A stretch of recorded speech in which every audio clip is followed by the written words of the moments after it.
Hello everyone, আসসালামু আলাইকুম। আরও একটা নতুন ব্লগ ভিডিও নিয়ে আসলাম আপনাদের মাঝে।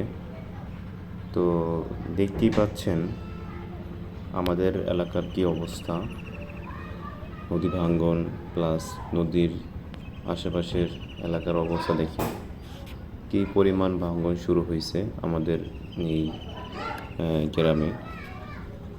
এটা হচ্ছে পদ্মা নদীর পার বা পদ্মা নদীর এরিয়া বলা চলে। কারণ আমাদের গ্রামটা দেখেন, ঘরবাড়িগুলো কত কাছে, ভাঙতে ভাঙতে কত কাছে চলে আসছে। গত বছর অনেক বাড়িঘর নদীতে চলে গেছে। তো এই বছরও এখনও বর্ষা শুরু হয় নাই। শুরু হওয়ার আগেই যে অবস্থা, সামনের দিনগুলো কি হবে তা একমাত্র আল্লাহই ভালো জানে। দেখেন এখানে 2-3 বছর আগ থেকে বেড়িবাঁধের কাজ শুরু হয়েছে। তো বেড়িবাঁধের কাজের অগ্রগতি দেখেন, তারা তো কোনো কিছুই করতেছে না, যার ফলে আরও আমাদের ক্ষতিগ্রস্ত হতে হচ্ছে। প্লাস এরা ব্লক আমাদের এখান থেকে অন্য জায়গার বানানোর জন্য পাথর এখানে নামানো হয়েছে, যার কারণে আমাদের ভাঙন আরও বেশি তীব্র আকার ধারণ করছে। যার স্বরূপ আমাদের বর্ষা শুরু হওয়ার আগে থেকেই ভাঙা শুরু হয়ে গেছে। কারণ এখানে পানি নামানোর ফলে প্লাস ব্লকগুলো বানানোর ফলে যা যা আমাদের এলাকার ঝুঁকিতে ফেলছে। আমাদের এলাকায় এখন দেখেন বাড়িঘরগুলো আপনার ক্যামেরার মাধ্যমেই দেখাইতেছে, দেখেন কত কাছে।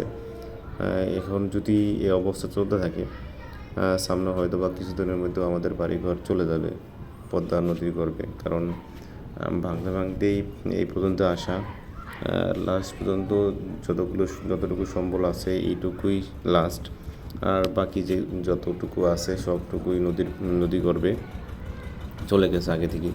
আমি যখন ছোট তখন থেকেই এই ভাঙন নিয়েই আমাদের বসবাস বলা চলে। কারণ এগুলো দেখতে দেখতেই বড় হয়েছি। কারণ আমাদের এলাকাটা পুরাটাই এখন পদ্মা নদীর গর্ভে চলে গেছে, ঠিক আছে। তো আপনারা আমাদের জন্য দোয়া করবেন যেন আমাদের এই স্থায়ী বেড়িবাঁধ খুবই দ্রুত যেন শুরু হয়, না হলে আমাদের এই এলাকাটা অনেক বেশি ঝুঁকিতে আছে।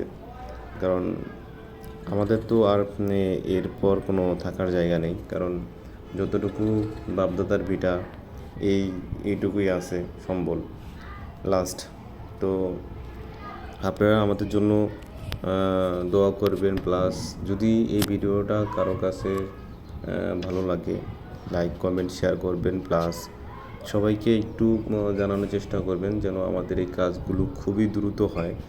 বর্ষা আসার আগেই যেন আমাদের এই কাজগুলো হয়ে যায়, যার আমাদের এই লাস্ট যতটুকু সম্বল আছে এই সম্বলটুকু যেন থেকে যায়, আমরা যেন এই এলাকায় বসবাস করতে পারি। তো সবাই আমাদের জন্য দোয়া করবেন। তো ভিডিও আর দীর্ঘ করতে চাচ্ছি না, কারণ খুবই কষ্টের বিষয় হলেও আমাদের এই এলাকাটা কিন্তু নিজের এলাকায় থেকে অনেক শান্তি আছে, সেটা সবাই ভালো জানেন। কারণ অন্য এলাকায় থাকার চেয়ে নিজের এলাকায় কষ্ট করে থাকাও অনেক ভালো। তো আজকের ভিডিও এই পর্যন্তই। সবাই ভালো থাকবেন, সুস্থ থাকবেন। আল্লাহ হাফেজ। আর আমার এই চ্যানেলটা সবাই সাবস্ক্রাইব করে দেবেন, পাশে থাকা বেল আইকনটা বাজিয়ে দেবেন।